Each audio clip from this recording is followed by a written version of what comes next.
اس مرتبہ بزم غلامان رسول کی نگرانی میں منعقد کیا جا رہا ہے، جو الحمدللہ مکمل طور پر بہت اچھے انداز میں نگرانی کر رہی ہے سب جگہ۔ اور یہ بزم غلامان رسول الحمدللہ ہمارے علاقے کے اور ہماری بستی کے جتنے بھی غریب یا بیوہ ہیں ان کا بھی تعاون کے اعتبار سے یہ خیال رکھتے ہیں اور بہت خفیہ طریقے سے اخلاص کے ساتھ ان کو تعاون پہنچاتے ہیں۔ نہ جانے کتنے غریب بچے جو اسکول میں خرچ کی وجہ سے پڑھ نہیں سک رہے تھے، جنہیں کتنے بچوں کا فریدی اسکول میں انہوں نے ایڈمیشن کرایا ہے اور ان کی فیس کو خود جمع کر دی۔ اور اس طرح کے جیسے کوئی غریب ہو، آپریشن کی ضرورت پڑ رہی ہے، اس لائق نہیں ہے، اس کا بھی تعاون کرتے ہیں، بیواؤں کا اور غریبوں کا پوری طریقے سے دیکھ بھال کرتے ہیں۔ میں اس کا بھی شکریہ ادا کرتا ہوں کہ مختلف مقامات سے ہماری بستی کے علماء اور مختلف مقامات کے علماء ائمہ حضرات یہاں تشریف لائے ہوئے ہیں۔ جو میں سب کا نام لوں تو وقت لگ جائے، زیادہ ہو جائے گا، تو ہمارے جنرل سیکریٹری جمعیت علماء اتر پردیش کے جناب قاری محمد یامین صاحب بھی ہماری خوش قسمتی کے وہ بھی یہاں تشریف فرما ہے۔ اس کے علاوہ اور بھی بہت سارے محترم اور معزز علماء کرام یہاں تشریف فرما ہے۔ آئیے، انتظار کی گھڑیاں بالکل ختم ہو چکی ہیں اور میں اب نہایت ہی ادب و احترام کے ساتھ میدان خطابت کے شیر رامپور حضرت مولانا محمد انصار صاحب قاسمی دامت برکاتہ کو نہایت ہی ادب و احترام کے ساتھ دعوت دیتا ہوں کہ بصد خلوص و محبت سلام کرتے ہیں، ہر اہل فضل کا ہم احترام کرتے ہیں۔ تشریف لائیے، آپ سبھی حضرات سے درخواست ہے کہ آخر تک تشریف رکھیں۔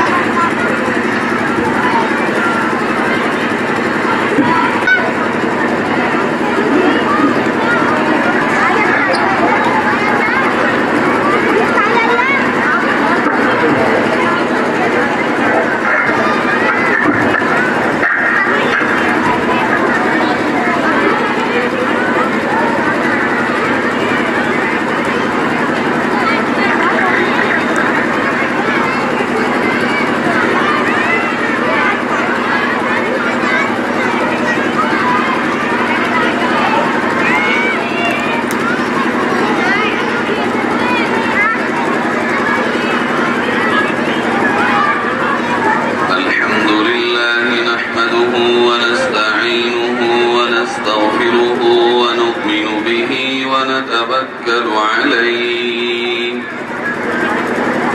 ونعوذ بالله من شرور أنفسنا ومن سيئات أعمالنا من يهده الله فلا مضل له ومن يضلله فلا هادي له ونشهد أن لا إله إلا الله وحده لا شريك له ونشهد أن سيدنا وسندنا وحبيبنا وشفيعنا وإمامنا ومقتدانا ومولانا محمد عبده ورسوله وبارك وسلم تسليما كثيرا كثيرا أما بعد فأعوذ بالله من الشيطان الرجيم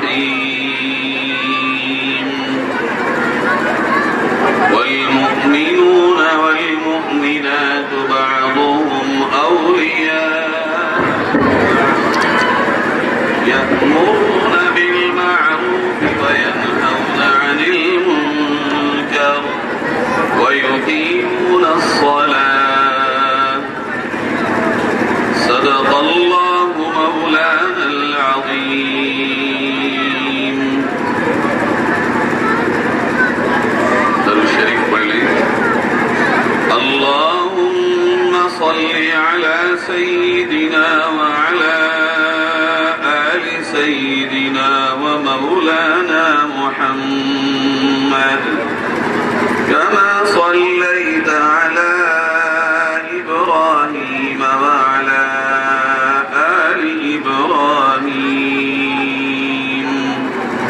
إنك حميد مجيد اللهم بارك على محمد وعلى آل محمد كما باركت على إبراهيم وعلى آل إبراهيم إنك حميد مجيد.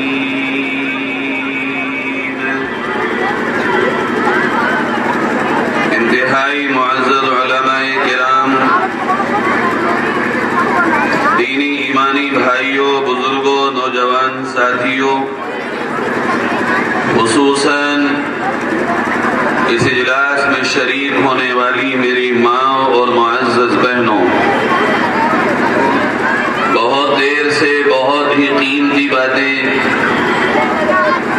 آپ تمام نے سماعت کی ہیں. ہم دعا کرتے ہیں کہ رب ذوالجلال ان پر ہم سب کو عمل کی توفیق نصیب فرمائے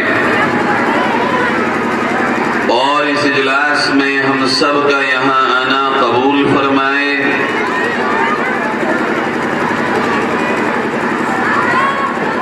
اس طرح کے اجلاس اس سرزمین پر ہر سال وجود میں آنا اللہ کی طرف سے اس بستی کے لیے اور اس کے اطراف و جوانب میں رہنے والوں کے لیے بہت بڑی نعمت کا باعث ہے.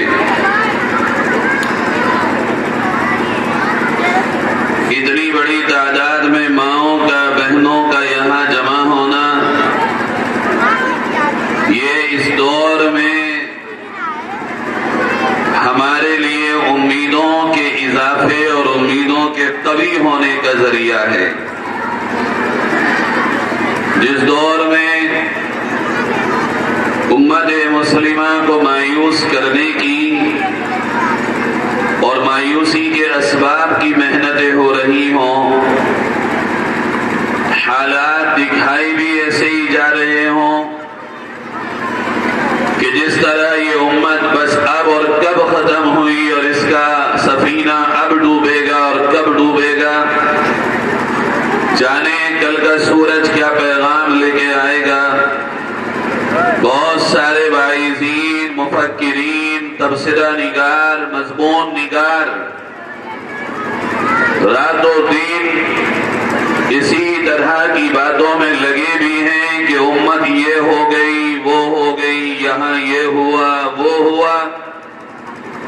لیکن سچائی یہ ہے کہ آپ کے اس جلسے میں اتنی بڑی تعداد میں فقط اللہ اور اس کے رسول صلی اللہ علیہ وسلم کی محبت اور قرآن کی عظمت میں اپنے گھروں سے ماؤں کا اور بہنوں کا نکل آنا، یہ اس قدر امید افزا ہے کہ وہ تمام مایوسیاں اور مایوسیوں کی باتیں یکدم مسترد ہو جاتی ہیں. یہ یقین جانیے کہ جب تک ماؤں میں اور بہنوں میں ایمان کے جذبے باقی ہیں اور ان کے سینوں میں شمع ایمان روشن ہے، اس وقت تک ساری دنیا کی طاقتیں مل کر بھی مسلمانوں کا بال بیکا نہیں کر سکیں گی. حالات کا اتار چڑھاؤ، حالات کا کم اور زیادہ ہونا، اچھا اور برا ہونا، نفع اور نقصان کا ہونا، یہ تو دنیا کے معاملات میں بھی لگا ہے. قومی اور ملی معاملات میں اس طرح کے حالات کا آنا کوئی پہلی بار نہیں ہے. 1400 سال سے زیادہ وقت گزر چکا. یہ امت اسی طرح اپنی رفتار پر باقی ہے اور حالات سے جھوجتے ہوئے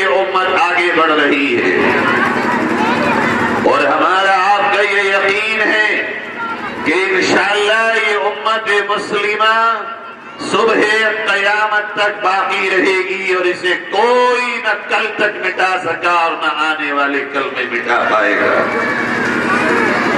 ہر دور میں امت کے علم کے وارثین امت کے عوام کو جمع کرتے رہتے ہیں اور بار بار ان کو ان کی ذمہ داریاں یاد دلاتے ہیں۔ ذمہ داریوں کا یاد دلانے کا مطلب یہ نہیں ہوتا کہ امت اپنی ذمہ داریوں سے پوری طرح بے خبر ہو چکی ہے۔ کیا آپ یہ کہیں گے کہ روزانہ جس طرح ملازمتوں میں، کمپنیوں میں، فیکٹریوں میں اور اسی طرح بڑے بڑے افسران کے ماتحت کام کرنے والوں کی جو ٹریننگ ہوتی ہے اور ہر روز ان کے لیے ایک گائیڈ جاری ہوتی ہے، یہاں تک کہ کسی بھی بڑی عمارت خواہ وہ اسپتال کی ہی کیوں نہ ہو یا کوئی اور ہی کیوں نہ ہو، اس کے گیٹ کیپر اور گارڈز کو جمع کر کے ہر روز صبح میں میٹنگ لی جاتی ہے اور کہا جاتا ہے تمہاری یہ ذمہ داریاں ہیں،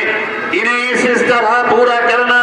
اس کا کیا مطلب ہے؟ مطلب یہ نہیں ہوتا کہ تم ذمہ داریوں کو ادا کر نہیں رہے ہو، بلکہ مطلب یہ ہوتا ہے جو کر رہے ہو اور چستی کے ساتھ اور ہمت کے ساتھ اور بیداری کے ساتھ، تاکہ تمہاری اس راہ پر بیداری تمہاری ترقی اور تمہاری بلندی کا باعث بنے۔ ہماری جلسوں کا مقصد بھی پیارو، ماں اور بہنوں، آپ کے اندر جو ایک ایمانی روشنی اور ایمانی غیرت، ایمانی حمیت، قرآن سے تعلق، اللہ کے دین سے تعلق، اللہ کے دین کے شاعر سے تعلق ہے، اس کو سلام کرتے ہوئے اور اس کی عزت و احترام کرتے ہوئے ان جلسوں کا مقصد ہے کہ ابھی اس بیداری کو مزید بڑھانے کی ضرورت ہے، اس تعلق میں اضافے کی ضرورت اور اپنے ماضی سے سبق لینے کی ضرورت کہ جب یہ حالات آ جائیں تو ہم کس طرح اپنی محنتوں میں اضافہ کریں، کس طرح ہم اپنے کام کو آگے بڑھائیں کہ ہمارا دشمن اپنی تمام تر عیاریوں میں ناکام ہو جائے۔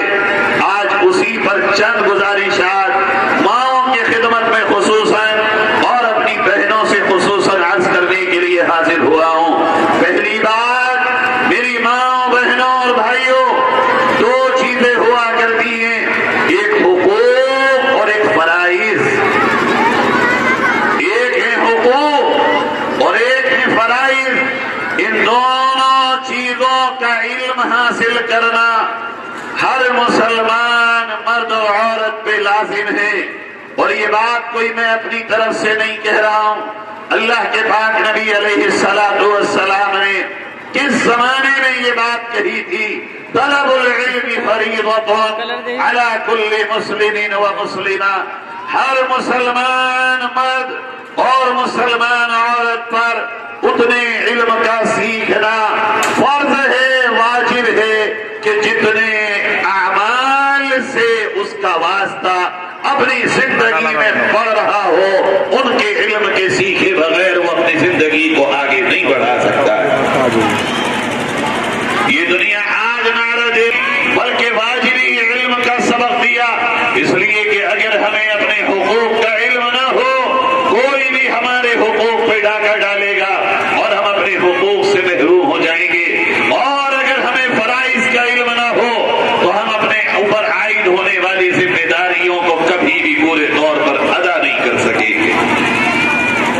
آج سب سے زیادہ ضرورت اس بات کی ہے، امت بیدار ہو چکی ہے، اس امت کو راستہ چاہیے، اس امت کو رخ چاہیے، ان کے دلوں میں ایمانی چنگاریاں پھڑک اٹھی ہیں، اب انہیں اپنے لیے رہنمائی چاہیے، ان کے لیے اب راہیں ہموار کی جائیں۔ ماں اور بہنوں، خوش نصیب ہو آج کے دن کہ آج اللہ نے آپ کو اس دور میں پیدا کیا جہاں چپے چپے پر علم حاصل کرنے کے پردے کے ساتھ اسلامی آداب اور اسلامی غیرت و حمیت کے ساتھ ذرائع موجود ہیں۔ آج سے 40 برس پہلے یہ نظام اس ملک میں یا 30 برس پہلے یہ نظام نہیں تھا کہ کوئی بہن اگر صحیح طور پر علم کو سیکھنا چاہے تو وہ کہیں جا کے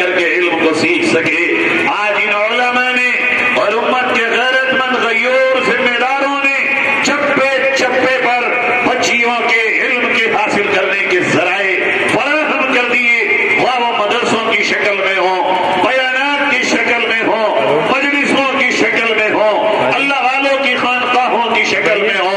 یہ وہ دور ہے جس دور میں اللہ نے میری بہنوں آپ کو پیدا کیا اور علم دین کو حاصل کرنا انتہائی آسان بنا دیا۔ بتائیے بھیا۔ اتنا آسان، اچھا ٹھیک ہے ٹھیک ہے۔ آج ہمارے گھروں تک علم آ پہنچا، آج ہمارے ہاتھوں تک علم آ پہنچا۔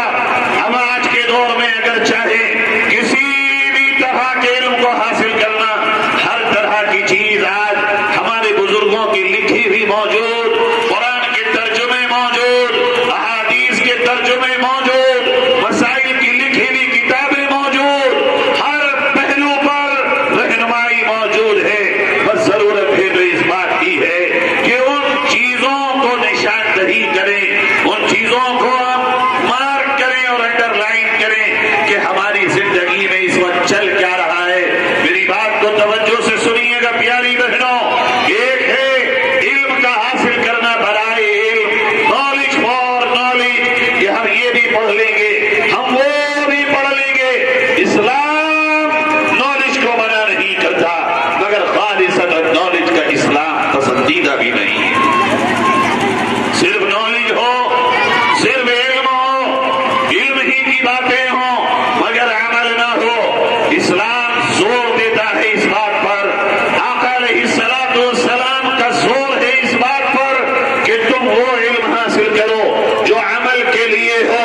اگر تمہاری زندگی میں جتنی ضرورت ہے اس کا علم بھی ہو، اس علم پر عمل بھی ہو، اللہ رب العزت تمہاری قیامت میں پکڑ نہیں فرمائے گا۔ اور اگر علم کا تو ہمارے آپ کے پاس بہت بڑا خزانہ ہو، نالج تو بہت ہو، ہمارے پاس ساری دنیا کے حالات کا علم ہو، مگر ہمارے آپ کے پاس عمل کا خزانہ بالکل خالی ہو، تو ایسا علم قیامت میں ہمیں اور آپ کو رسوائی کا باعث بنائے گا اور جہنم کے انگاروں سے ہمارا واسطہ ڈالنے کا ذریعہ بنے گا۔ آج ہو کیا رہا ہے؟ آج ہم اور آپ دوسروں کے گریباں میں جھانکنے کی عادت زیادہ بنا چکے ہیں۔ کون کیا کر رہا ہے اس کی فکر زیادہ ہے، میں کیا کر رہا ہوں اس کی فکر کم ہے۔ آج میرے بہنوں ہمیں اس کی فکر زیادہ کرنے کی ضرورت ہے کہ ہم کیا کر رہے ہیں، اس لیے کہ ہمیں اپنی قبر میں سونا ہے، ہمیں اپنے اللہ کے سامنے حساب دینا ہے، ہمارا جنازہ ہمارا اٹھے گا، ہمارے قبر کے سوال کا جواب کوئی اور نہیں دے پائے گا، ہمارا بوجھ جو دنیا میں ہمارے اوپر ہے قیامت میں کوئی اور نہیں اٹھا پائے گا۔ اللہ رب العزت نے صاف اعلان فرما دیا، وَلَا تَزِرُ وَازِرَةٌ وِزْرَ أُخْرَىٰ، کوئی کسی کا بوجھ نہیں اٹھائے گا، اپنا حساب اپنی زندگی میں گزارے ہوئے کاموں کا ایک رائی کے دانے کا ایک عمل کا حساب اللہ کے حضور از خود دینا ہوگا۔ یہاں تک کہ ہمارے بھائی کا حساب بھی ہم نہیں، وہ اپنا دے گا اور ہم اپنا دے گا۔ اس لیے پیاری بہنوں، احترام کے قابل میری ماں، اس بات کو سیکھنے کی ضرورت ہے کہ اگر میں ایک شوہر کی بیوی ہوں تو شوہر کے میرے اوپر فرائض کیا ہیں۔ فرائض کہتے ہیں اردو میں ڈیوٹیز کو۔ اگر ہماری جو ڈیوٹیز ہیں لازمی، ہمارے اوپر جو واجبی امور ہیں، اگر ہم نے ان کو ادا نہیں کیا تو یقین جانیں جو مزدور اپنی مزدوری کو پورا نہ کرے اسے تنخواہ نہیں ملتی، جو ملازم اپنی ملازمت کے حقوق کو ادا نہ کرے اس کو ترقی تو دور، اسے وہ پیسہ بھی نہیں ملتا جو طے کیا گیا ہو۔ ہم سے اللہ نے اس دنیا میں عزت کا اور آخرت میں جنت کا وعدہ کیا، اور اس کے عوض میں ہم پہ کچھ ڈیوٹیز لاگو کی ہیں، کچھ فرائض، کچھ ذمہ داریاں ہمارے اوپر عائد کی ہیں۔ اگر وہ ذمہ داریاں ہم جان لیں اور ان کو ادا کرنے والے بن جائیں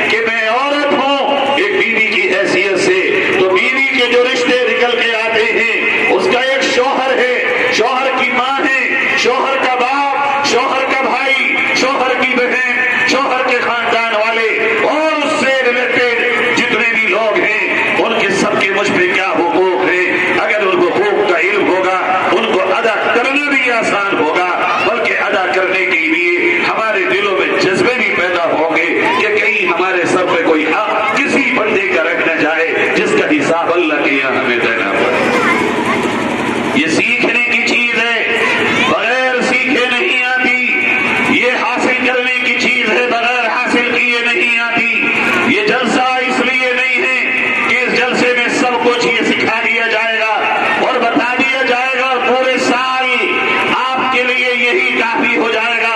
یہ جلسہ تو ایک لائٹ ہے, یہ جلسہ ایک ڈائریکشن ہے, یہ جلسہ ہمارے آپ کے لیے ایک رہنمائی ہے اس بات کے لیے کہ جو کہا جائے پورے سال, اگلے سال جلسہ آنے سے پہلے ہم اس راہ پر چلیں اور محنت کرنے کی عادت ڈالیں.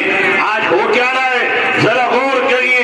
ہمیں اپنے اپنے حقوق کا علم نہ ہونے کی بدولت ایک دوسرے سے امیدیں بہت زیادہ, یا ہماری ڈیمانڈ بہت زیادہ, یا ہماری ایکسپیکٹیشن بہت زیادہ.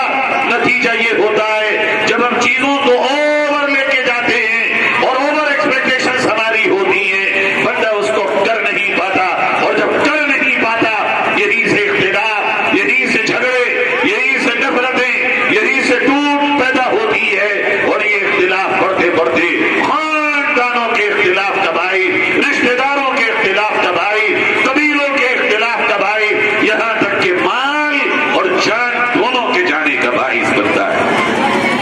یہ بات جتنی ماں اور بہنوں کے لیے ہے اتنی ہی بھائیوں کے لیے بھی ہے کہ جانو کتنی چیزیں تمہارے لیے ایک لمٹ ہے, اللہ کے حدود ہیں. کوئی چیز ایسی نہیں ہے جو اللہ نے ایسی چھوڑ دی ہو اپنی منمانی طریقے سے گزارو. اللہ رب العزت نے حدود قائم کیے, نشانات لگا دیے. یہ ہے تمہاری آخری حد, اس سے کروس کرو گے. ڈیمانڈ کرنا, مطالبہ کرنا تو دور, اگر تم اس سے آگے بڑھو گے اللہ کے نافرمان کہلاؤ گے. مرد بھی اپنے حقوق کو جانے, عورتیں بھی اپنے حقوق کو جانے, اور اپنے اوپر عائد ہونے والی ذمہ داریوں کو سمجھیں اور پھر اسے خوشی خوشی شوق کے ساتھ ادا کرنے کی نیت سے آگے بڑھیں. سب جب ایک دوسرے کے حقوق ادا کرنے والے بنیں گے میرے بھائی کسی کا حق نہیں رہے گا. اور اگر سب مانگنے والے ہوں گے میرا حق دو, میرا حق دو, میرا حق دو, تو سب مانگنے والے ہوں گے, ادا کرنے والا کوئی نہیں ہوگا. اسلام اس بات پر زور دیتا ہے کہ تم حق ادا کرنے والے بنو, تم پہ کسی کا نہ رہے. تمہارا کسی پہ رہ بھی گیا اللہ قیامت میں اسے تمہیں دلوائے گا جب تک حساب نہیں ہوگا, جب تک کہ حقوق کے معاملات واضح نہ ہو جائیں. یہ چاہتے ہوں, یہ ہمارے اندر کے جذبات ہوں کہ ہمارے اور آپ کے کاندھوں پہ جو ذمہ داریاں ہیں وہ کہیں ہماری آپ کی ادھوری نہ رہ جائیں. آج کا موضوع خاص طور پر بہنوں سے اور ماؤں سے ہے. جوان بہنوں, پہلے آپ سے بات کرتا ہوں. آپ کے اوپر کیا ذمہ بہنیں نہیں ہو, تم صرف لڑکیاں نہیں ہو, تم صرف گرلس نہیں ہو, تم آنے والے کل کی مائیں ہو, تم آنے والے کل کی رہنما ہو, تم آنے والے کل میں اس معاشرے کی گائیڈر ہو. جس طرح تمہارا یہ وقت گزرے گا آنے والے کل کی نسل کا رخ بھی وہی ہوگا. تم یہ نہ سمجھو ابھی ہماری عمر ہی کیا ہے, اسی عمر میں تمام کردار کی تعمیر ہوتی ہے. اے میری بہنوں, تم اس ماں کی اولاد ہو جس ماں نے اپنی بچیوں کی وہ پرورش کی تھی کہ ان کے سر سے کبھی دوپٹے کا پہلو بھی ادھر سے ادھر نہیں ہوتا تھا. جانتی ہو تمہارا رشتہ کس سے ہے جوانوں, جوان بہنوں, جانتی ہو تمہاری نسبت کس سے ہے. ہو سکتا ہے تم نے آج تک اپنی نسبتیں کسی اور سے کی ہوں, مگر یاد رکھنا قیامت میں ایک ہی نسبت کام آئے گی. جنت کی عورتوں کی ایک ہی سردار ہے اور وہ ہے حضرت فاطمہ الزہرا رضی اللہ تعالی عنہا. بہنوں, تمہاری نسبت بیوی فاطمہ سے ہے. تمہاری نسبت, تمہارا تعلق, یا یوں کہو کہ تمہارے لیے نمونہ یا تمہارے لیے ماڈل فلم کی ایکٹرز نہیں ہو سکتی, ناچنے گانے والی نہیں ہو سکتی, ان کے پہناوے نہیں ہو سکتے, اس لیے کہ کل قیامت میں تمہیں بھی پہنچنا ہے. اور پھر یہ بھی تو ہے کہ جوانی کے بعد جو تم نے سوچا ہے ضروری تو نہیں اس عمر تک تم پہنچ جاؤ. تمہاری بستی میں کہ جوان بہنوں کے جنازے نہیں اٹھے, کیا تمہاری ہی عمر کی بچیاں اس دنیا سے رخصت نہیں ہوئی ہیں, کیا تمہاری ہی گھروں میں آس پاس میں رہنے والی کوئی سہیلی تمہاری انتقال نہیں کر گئی, تو تمہیں کس بات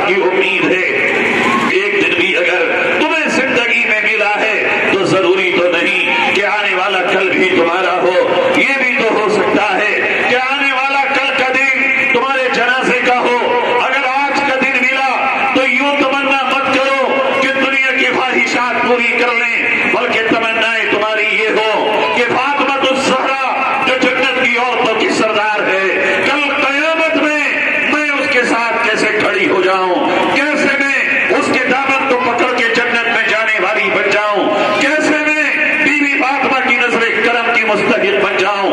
میری فکر، میری پیاری بہنوں، یہ ہو کہ ہم کل قیامت میں جنت میں اولین داخل ہونے والوں میں بن جائیں، نہ کہ جو دنیا میں دل یہاں ملا ہو۔ یہ تمنائیں نہ ہو، تھوڑی سی زندگی ہے، انجوائے کر لو جو وقت ملا ہے، مستیاں کر لو جو وقت ملا ہے۔ یہ دنیا ہے یہ مستی کرنے کی جگہ، یہ کانسیپٹ یہودیوں کا ہے، یہ عیسائیوں کا ہے، یہ مشرکوں کا ہے، یہ اہل ایمان سے بغاوت کرنے والوں کا ہے۔ ہمارا کانسیپٹ یہ ہے، ہمارا نظریہ یہ ہے، جو دنیا میں ہمیں وقت ملا وہ دنیا میں دنیا کی مستیاں کرنے کے لیے نہیں، وہ جنت کی عیش و عشرت کے سامان کمانے کے لیے ملا ہے۔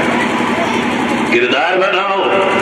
اور تم سے کہتا ہوں میری بہنوں، میری جوان بہنوں، تم سے کہتا ہوں کم سے کم آج کے فلسطین کو دیکھو، وہاں کے بکھرے ہوئے لاشوں کو دیکھو، وہاں کے ٹکڑے ہوئے بچوں کو دیکھو، وہاں کے ملبے میں دبی ہوئی اپنی ہی جوان بہنوں کی کلکاریوں کو سنو۔ وہ تمہاری ہی بہنیں ہیں، تمہیں ہی آواز دے رہی ہیں۔ اور ان ماں کو دیکھو کہ جو مائیں اپنی بچیوں کے جنازے اپنے سامنے اپنے ہاتھوں سے بیت رہی ہیں۔ میری بہنوں، ان بچیوں کی پکار سنو جو معصوم ہیں، جن کے ہاتھ اور پیر ٹوٹے پڑے ہیں، پھر بھی وہ انگلی اٹھا کے کہہ رہی ہیں اشہد ان لا الہ الا اللہ، اشہد ان محمد رسول اللہ۔ اور وہ اس حالت میں سارے عالم کی بہنوں کو پکار کر، پرسوں ایک ویڈیو جاری ہوا، الجزیرہ چینل نے اس کو دکھایا، ایک 7 سال کی معصوم بچی، وہ بڑی